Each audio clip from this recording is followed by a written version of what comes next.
आबादी के आलमी दिन के हवाले से पॉपुलेशन वेलफेयर डिपार्टमेंट की जानिब से हैदराबाद में रैली का इनेकाद किया गया, जिसमें शोबा सेहत और सिविल सोसाइटी के नुमाइंदों ने शिरकत की।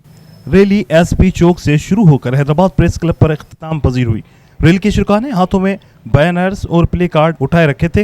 रैली के शुरा से खिताब करते हुए पॉपुलेशन वेलफेयर डिपार्टमेंट के अफसरान बख्त अली सियाल डॉक्टर खालिदा शेख शाहबुद्दीन मेमन ने कहा कि मुल्क में आबादी की शरह में तेजी से इजाफा हो रहा है, जिसके बायस इसके मनफी असरात हमारे मुआशी हालात पर भी पड़ रहे हैं।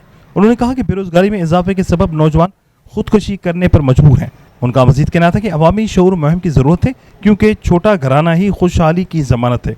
उन्होंने बच्चों की पैदाइश में मुनासिब वक्फा ज़रूरी है ताकि माँ की सेहत भी बेहतर रहे। उन्होंने सिविल सोसाइटी पर भी जोर दिया कि वो अपना किरदार अदा करे।